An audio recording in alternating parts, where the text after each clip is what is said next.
Overview of African life insurance market. According to the recent studies, African insurance market reached a value of 70 billion in 2020. Out of this, 84% of the premium was concentrated in 5 countries. South Africa leads the market with 70%, and in South Africa, 80% of the gross written premium is derived from life insurance, unlike our market. Kenyan insurance market is the most robust in Africa, in Eastern African. Okay. Let me show you the effects of the COVID-19 pandemic. Prior to the pandemic, most African countries have experienced double-digit growth. I'm going to skip this one. The reasons for this prediction, I skipped it. So according to the study made by McKinsey and Company in 2020, Africa was considered a hot region for insurance because of it was expected to rise 7% per annum between 2020 and 2025. But this prediction is changed as a result of COVID-19. The pandemic has undermined the predictions by creating uncertainty and economic pressure across the continent. It's also affecting lives and livelihoods. As a result, people try to cut costs, including insurance. Insurance penetration became slow due to challenge of disposable income, poor premium performance, and significant claims were observed. This led to lower profit margins in insurance companies, especially in South Africa. Regulation and solvency and capital requirements gave a consolidation of fragmented markets. This pushed away small and weak companies out of business. In Kenya, as a result of the COVID-19, consumer trust were eroded because huge claims were declined because the policy does not cover the pandemic. This crisis changed existing. This one is an opportunity to the life insurance market. The crisis changed existing trends towards digital and remote channels. For example, Blue Wave in Kenya is servicing a mass market in collaboration with mobile network operators as well as microfinance institutions. Bank assurance and direct sales also has a large share in the African market. InsurTech platforms such as Bismart, Was Insure are connecting customers to insurers. It provides services such as quote comparison, direct sales, and tracking of policies and claims. In Ghana, Micro Insure partnered with telecommunication providers, offers life insurance as free add-on to the mobile service. Micro health products such as Jami has started to work with one company in our market. I think it's with Nib Insurance. In collaboration with Jami, they have introduced a new product to IDR members, which is a good start. So we'll follow their step. So micro health products such as Jami, which is affordable to low-income population, is accessible in Kenya and very famous in Tanzania. Mtiba facilitates both public and private health insurance. Now let's see our market. It's still at its infant stage with a gross written premium of 979.6 million. There is a big rise in premium. I don't think it's because of new market penetration. What I think is, as I have interviewed some insurance company managers, they don't find any new business.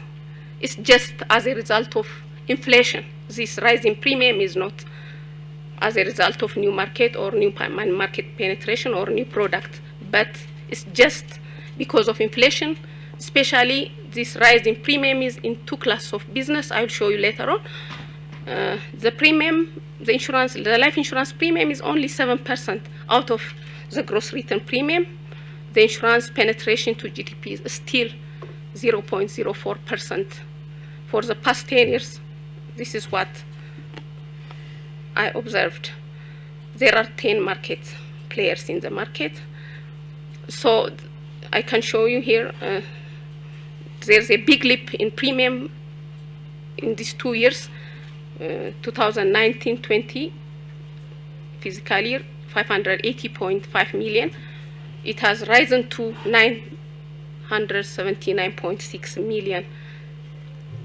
The product mix is also very limited. We have the traditional policies, whole life, endowment, group term health, and as you can see, the big premium we earned from in this market is from group term, which is 38.6% of the total life premium, and 42.3%. I'll explain the reasons for this. What is the strength of our market? Capital and financial strength of life insurance companies is more than what is put by regulatory authorities. Large amount of life fund is kept in companies' account. For example, AIC's life fund is more than $1 billion Ethiopian birr. Attention is not given to the product, our weakness. Attention is not given to new product development and innovation. Insufficient product mix. Gross premium earned is concentrated in two classes of business, especially group term. Group term, the rise in premium is just salary increment. Employers, each year when they give salary increments, the sum insured is arranged based on multiple of salaries. So whenever the salary is increased, the sum insured of life insurance increases, and also the premium.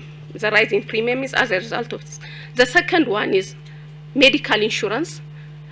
As the cost of medicine and medical services are rising each year, as a result, insurers tend to load claim experience loadings. So this raised the premium we gained from medical insurance. The sale of endowment policy is declining because the saving portion of the saving element of this product is compromised because of the inflation. So people tend to buy other kinds of investments instead of buying endowment policy and wait for 10 years or so. So premium growth is as a result of, there is a price war. We also contribute to this. Every year we brokers float bids to insurance companies, and our clients prefer who charged lower premium.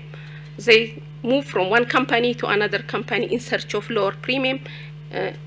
Loyalty of customers is not seen in this market, because if the client gets lower premium, they tend to move from one company to another company in search of lower premium, as Ato Yared mentioned earlier.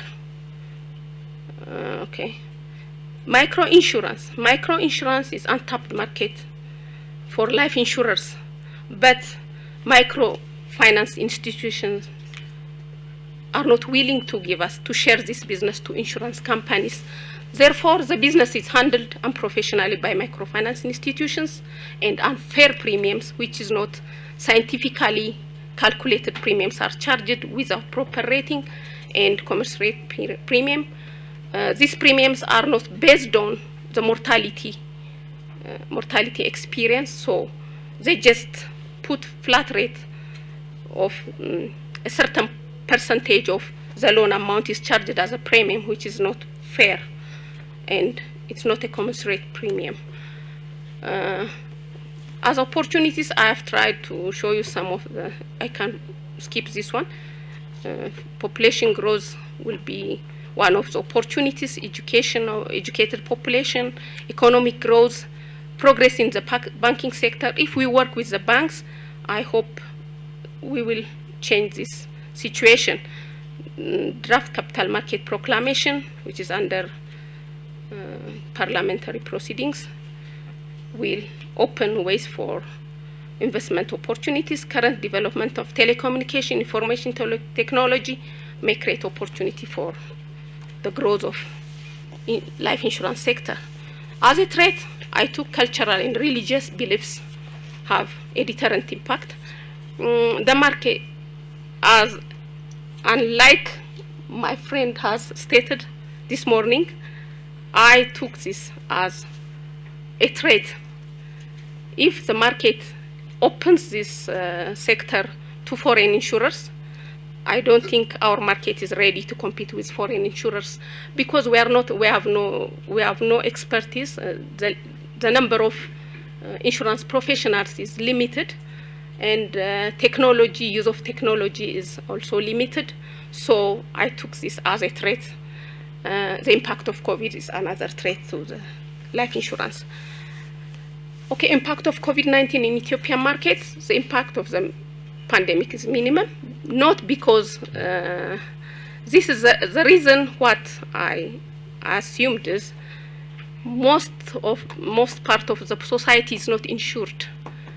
We have a large number of uninsured population, so that's why the impact is not felt by insurance companies. This is the reason what I assumed is most part of the society is not insured. We have a large number of uninsured population, so that's why the impact is not felt by insurance companies. Let me go to the recommendations. We have to encourage proficiency in insurance and employee training, collaboration with stakeholders such as banks and to sell bank assurance products. Here I stress on this, the importance of this point. Most of the homeowners in this country are not insured. If we arrange a mortgage insurance policy with the commercial bank, a large number of condominium owners have taken loan from commercial bank. The bank gets good commission from insurance company for the business it has placed, and also the insurance company will get a huge amount of premium, and also the society gets benefits. The homeowners will have a peace of mind, and if they die, they are not going to sell, their family will not sell the house in order to pay the loan. And the bank can easily collect the loan balance from insurance company. So I insist on, ask all leaders of this industry to convince bankers to give us this business to life insurance company. It will benefit the society as a whole. So there should be also digitalization, telemarketing. The telecom companies are developing these days, so we can work with them to introduce our products, and we have to exploit investment opportunities using the available life fund. Attention needs to be given to financial inclusion and mass marketing. We have to move from the urban to rural areas. We have to outreach the rural population, especially the agricultural and farmers, to introduce microfinance products in collaboration with microfinance institutions. With this, I finished. Thank you for your time.